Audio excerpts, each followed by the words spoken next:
Now. Thank you, Kristen. Excuse me. Okay, so welcome everyone to this, the fourth Housing Repairs online show and share. Before I share with you what we're going to cover today, just a quick reminder of why we do these show and shares. Next slide, please. They're an opportunity for us, the core team, to celebrate what we've achieved, demo any work in software, and share any information on progress made. But most importantly, it's an opportunity for you, our collaborators and supporters, to give us feedback and ask any questions that you may have. Next slide. So what we're going to cover today. So in a moment, I'll just remind everyone who is in the core team, share our vision before handing over to Mike Knight, who is our interaction designer, and he'll give you an update on the recent research analysis and findings. I'll then give a quick recap on progress made in the current sprint and our focus for the next, before handing back to Kristen, our product owner, who will tell you how you can engage with the project. And then there'll be an opportunity for you to ask any further questions that you may have or give us any feedback. So who's in the core team? As I said, we have Kristen McIntosh, who's our product owner from Newark and Sherwood, myself, Paul Clemson, lead delivery manager at Maytech, Dave Richardson, who is the ICT and digital service business manager at Newark and Sherwood, Bhavesh Patel, who is our lead engineer from Maytech, Sonia Lois, who is a digital systems analyst from Newark and Sherwood, Mel Crook, who is a user researcher from Maytech, Steve Turner, who's solutions developer from Newark and Sherwood, Mesa Canoni, our engineer from Maytech, Andrew Dobby, digital systems analyst from Newark and Sherwood, Mike Knight, our interaction designer from Maytech, and finally Jamie Jordan, our senior engineer from Maytech. So what's our vision? Well, it's to design and build a reusable and accessible online repair reporting tool that it requires no login, and most importantly, residents prefer to use as it meets their needs. A tool that is integratable with various scheduling systems through open, scalable and accessible APIs, enabling the tool, we hope, to be adopted by local authorities across the UK. I'm now going to hand over to Mike. Hello. So hope everybody is still with us, hasn't melted into their seats. It is pretty hot today, but at least it's not snowing. Imagine having to shovel snow in this heat. But the heat has taken a victim. Our user researcher is sick today. So for you, that means you've got me to talk about the research insights. Fortunately, I did sit through all the sessions, but unfortunately, probably not as prepared as she would have been. But let's do it. Our objective, it was pretty much to see if the users could complete their report of the repair that they needed to do. So we were testing communal repairs, but also some of the refinements we'd made sort of based on the last round of user research as well. Yep, next slide. So we gave the users a scenario with the relevant information, which meant that they could then complete all the questions that we had then within the service, so they could go through. So, you know, a broken room thermostat, snapped emergency cord, or a flickering light. So cool. So I'm going to take control of the screen, and I'm going to share with you the Miro board, which has the insights on it. All being well. Cool. So you should be able to see a Miro board. Quick shout if you can see it. Perfect. So it's just some high level kind of information, success criteria, what we deem success as, a bit more about the specific scenario we gave. And then we've also got just some high level information here. So all the testing here was done on a mobile. So we were trying to test what the mobile journey, what users would do and see and act and interact with on a mobile. Just realized all the screenshots are a desktop, but it doesn't really matter for this. Just imagine it smaller and more squashed. It looks exactly the same. And we're just talking kind of about specific pages, so I wouldn't worry about that. So yeah, a few more kind of high level bits of information there. So we go through now, we can look at kind of what that journey looks like, and the sort of red post-it notes for kind of negatives, and then yellow kind of for comments, and then green for positive, but I will point those out. I do appreciate the green and yellow is quite difficult to differentiate between. But yeah, this start page here, we did see that some participants did have trouble noticing that button. And what a change from the previous version is that we tried to cut down that page and make that button above the fold, so the user wouldn't have to scroll. There is still some information on this start page, which as we build up the service further will disappear. So for example, the sentence about leasehold property, we are building that into service, so that will not be required anymore, which will mean that start button does again go kind of higher up on that screen. But we can go through. So these pages are all existing in order. So what is the problem you are reporting? So again, we saw some users going into these emergency options, which took them into here. And this was something that we saw in the last round of user research. And we found that users were stuck here, didn't know what to do, didn't want to go back on their journey, didn't know to go back on their journey. So what we did here was we just put this link at the bottom there. So my problem is not an emergency. Quite a small change, but one that really works for the users. We found that every single user that ended up in this page, they found that they were able to self-diagnose that it was not an emergency, and then click this link and then continue through the journey. So that change based off of the last research really works for the users, and we saw that was a positive change. So now this is where we fork off into our communal area, which is the journey that we spoke about today. We did have one participant click no, but when kind of questioned, they were like, well, actually, I didn't read. So not much that we can do about not reading, but all the other participants completely understood communal area and understood that their repair that they were reporting was within there. So that took them to the property search. Again, these are the same screens. So these aren't new screens that we created. These are screens that were on in every journey. So this kind of address search. We did find that some participants struggled there to pick up the right address. It is something that you see with these kind of drop-down boxes. There's a good talk on YouTube you can watch that's called what's it called? Anyway, search for drop-down box on YouTube and it'll come up, and there is things, but it's a difficult one because there is a balance between drop-down and then you could change it with radio buttons, for example, but then how many addresses are you pulling? So you could end up with heaps of radio buttons, which would have a worse experience than the drop-down box. So something to keep an eye on, but everybody was able to get through here without instructions, so not a big problem. Now, these are new pages for the communal repair. Now, we don't want users obviously to be selecting repairs that have already been reported. Obviously, we'll have duplicate entries, and that's not what we want. So we're going to show problems that are reported at the address. And this was the initial screens that we designed to do that. So we can see the location and the problem, and then there was a link to go in and view more details, which would then take them to that screen on the right there with a bit more details in.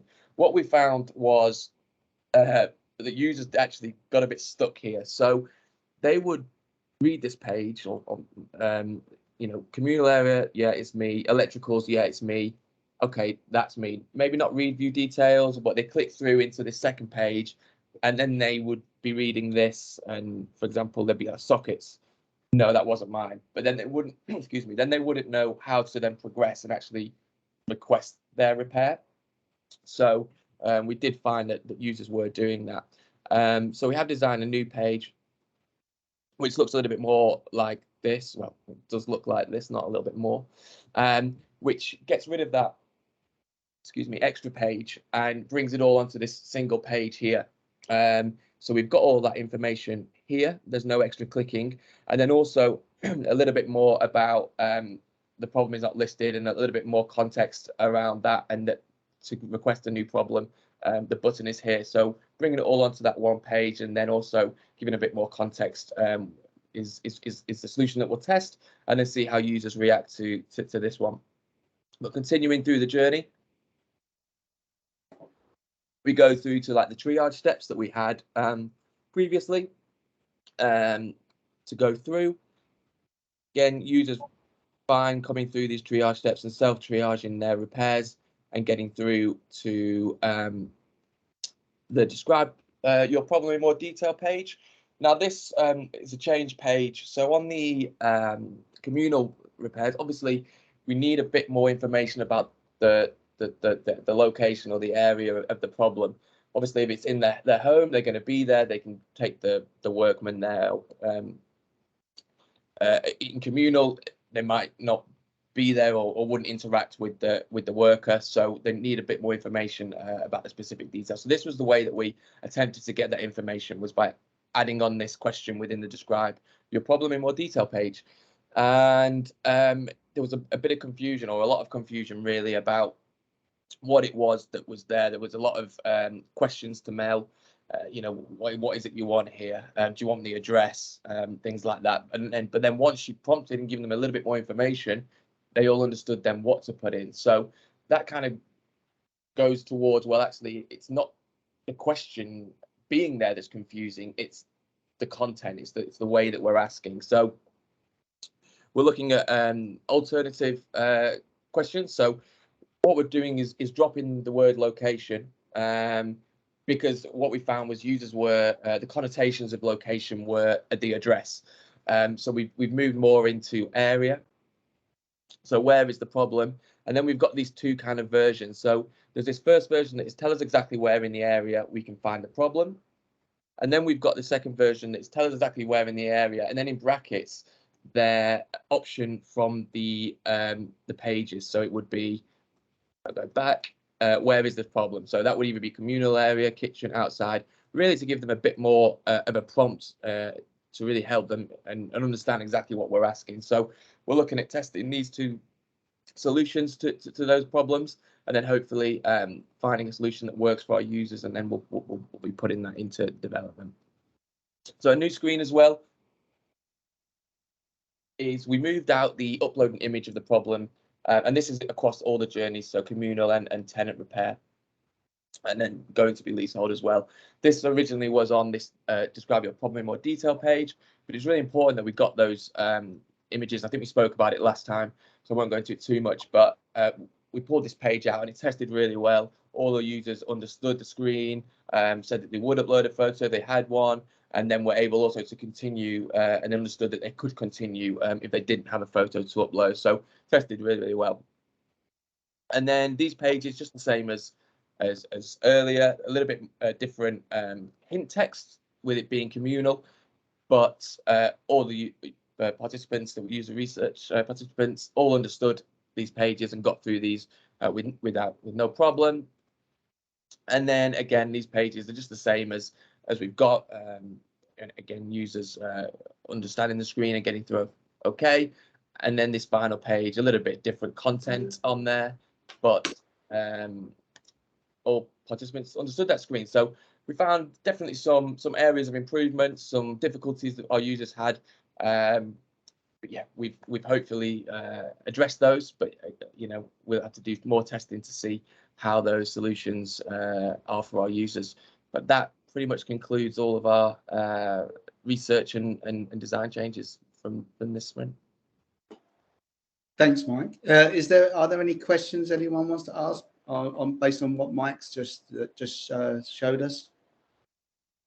So one thing I was just going to add was just to point out one of the big differences with the communal journey is that certainly both for ourselves and for Lincoln is we're not actually sharing the appointment time that's given. So in the end, although that sort of select an appointment screens, that's not there for the communal, because actually we may adjust them around, whereas actually we would be showing that select an appointment time for the tenant, because the tenants and for the communal journeys, we don't have that need to be for the tenants to actually be there. So that's sort of slightly truncated for those that haven't seen what we're doing. And of the tenant version, that's the slight difference, that the tenant actually gets to select their appointment. Yeah, perfect. Thanks, Chris. I should have added the screens that are no longer there, but thank you for adding that. Okay, if there's no further questions, then we'll go back to the main slide deck, please, Kristen. Great, thanks, Mike. So progress made in the current sprint. As you just heard, we've just conducted a second round of user research, and Mike's just give you an update on the analysis and the identified key findings.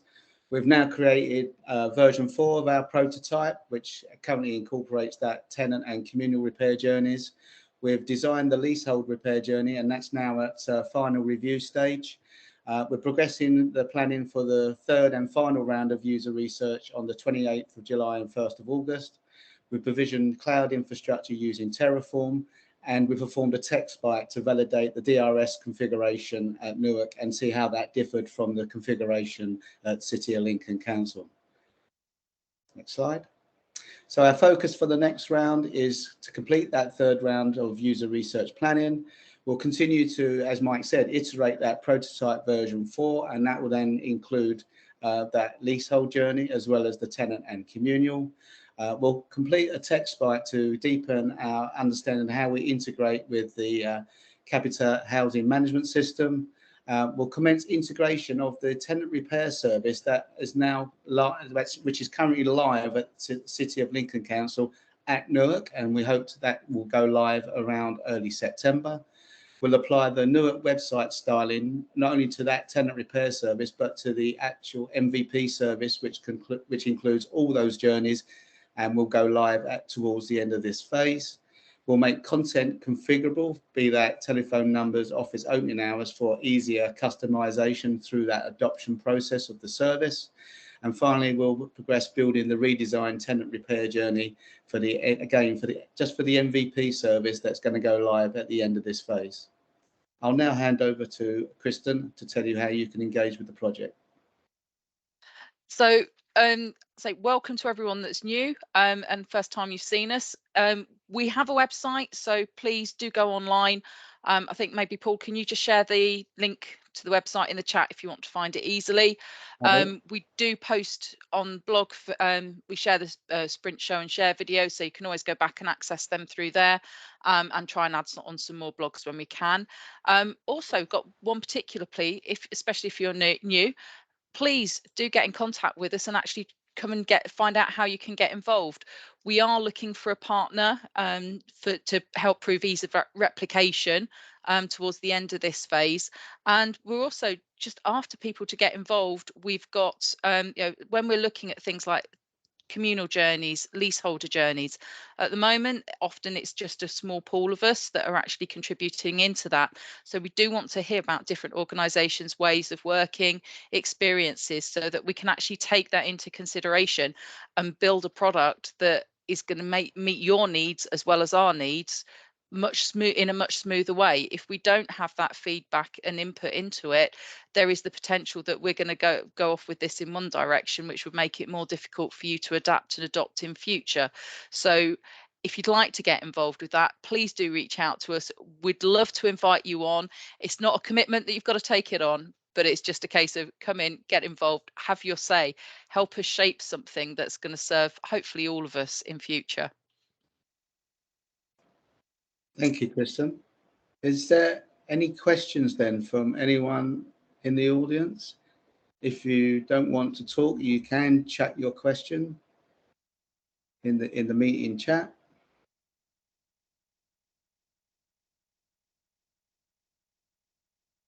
No questions today? Okay, if there's no questions today, then thank you all for attending, and we look forward to seeing you all again in 2 weeks' time. Thanks, everybody. Thank you. Yeah, bye-bye. Thanks all. Thanks, Paul. Thank you. Have a nice afternoon.